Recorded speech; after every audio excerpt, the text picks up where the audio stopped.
एक छोटे से गांव में रामलाल नाम का किसान रहता था। रामलाल गरीब था लेकिन मेहनती। उसकी एक जवान बेटी थी, गौरी। गौरी के चेहरे पर हमेशा मुस्कान रहती और उसकी एक ही आदत पूरे गांव में चर्चा का विषय थी। चाहे कुछ भी हो जाए, अच्छा या बुरा, वो हमेशा कहती, जो भी हुआ अच्छा ही हुआ।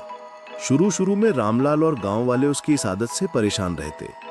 कभी बैल बीमार पड़ जाता तो भी गौरी कहती, जो भी हुआ अच्छा ही हुआ। फसल आधी बर्बाद हो जाती तब भी वही जवाब। कभी कुछ चोरी हो जाता तो भी उसका यही कहना होता, जो भी हुआ अच्छा ही हुआ। गांव वाले कहते, अरे लड़की तू पागल हो गई है क्या? जब बुरा हुआ है तो अच्छा कैसे हुआ? गौरी मुस्कुराकर कहती, समय के पास जवाब है, अभी नहीं तो कल समझ आ जाएगा। एक साल गांव में भीषण सूखा पड़ा। खेत सूख गए, कई किसान शहर पलायन करने लगे। रामलाल भी मायूस होकर बैठा था, पर गौरी ने फिर वही कहा, बाबा जो भी हुआ अच्छा ही हुआ, ईश्वर का भरोसा रखो। रामलाल गुस्से में बोला, क्या अच्छा हुआ? अन्न नहीं है, पानी नहीं है, लोग भूख से मर रहे हैं और तू कह रही है अच्छा हुआ? गौरी चुप रही, वो कुछ नहीं बोली। कुछ समय बाद रामलाल ने गौरी की शादी पास के गांव के एक अमीर किसान से तय कर दी। सब खुश थे, लेकिन शादी से ठीक एक हफ्ते पहले बारात वाले किसी और जगह रिश्ता तय कर बैठे और गौरी का रिश्ता टूट गया। घर में सब परेशान और उदास थे। लोग कहने लगे, अब इस लड़की की शादी कहां होगी, इसकी उम्र भी निकल रही है। पर गौरी फिर बोली, जो भी हुआ अच्छा ही हुआ। फिर एक दिन गौरी सीढ़ी से फिसल गई, जिससे उसके पैर में मोच आ गई और वो चलने में असमर्थ हो गई। घर वाले परेशान खड़े थे, लेकिन गौरी फिर बोली, जो भी हुआ अच्छा ही हुआ। यह सुनकर उसके घर वाले फिर हैरान हुए, अब क्या अच्छा हुआ है इसमें?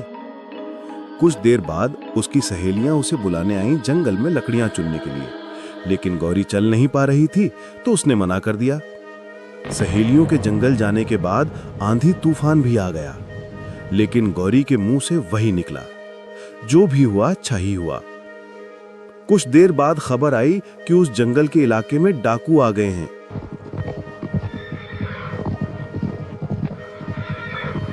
गांव वाले इकट्ठे हो गए, परेशान होने लगे क्योंकि उनकी बेटियां जंगल में थीं। इधर डाकू उसकी सहेलियों को ले जा रहे थे, लेकिन तेज हवाओं और बारिश के कारण उन्हें दिक्कतें हुईं। पेड़ गिरने लगे जंगल में, जिससे वो उन लड़कियों को वहीं छोड़ गए। लेकिन लड़कियों को काफी चोट लग चुकी थी और वे बहुत रो रही थीं। जब ये खबर गांव पहुंची तो सबके होश उड़ गए। इस सब झमेले से गौरी बच गई। तब सबने महसूस किया कि उसकी चोट भी किसी वरदान से कम नहीं थी। उधर कुछ दिन बाद सरकार को पता चला कि उस गांव में सूखा पड़ा है, जिससे फसलें बर्बाद हो गई हैं, तो उन्होंने हमेशा के लिए उस गांव के लिए एक नहर का निर्माण करा दिया। अब गांव के खेतों के लिए पानी की समस्या हमेशा के लिए ठीक हो चुकी थी। फिर गांव वाले ने खुद कहा, जो भी हुआ अच्छा ही हुआ। फिर कुछ महीनों बाद पता चला कि जिस लड़के से गौरी का रिश्ता होने वाला था, वो शराबी और जुआरी निकला। उसकी पत्नी को हर रोज मारता पीटता। ये सुनकर फिर गांव वालों के मुंह से निकला, सच में जो भी हुआ अच्छा ही हुआ। अंत। धीरे धीरे गांव वाले उसकी बात को समझने लगे। अब जब भी कोई मुसीबत आती, लोग कहते, गौरी सही कहती है, समय के साथ हर घटना का कारण सामने आता है।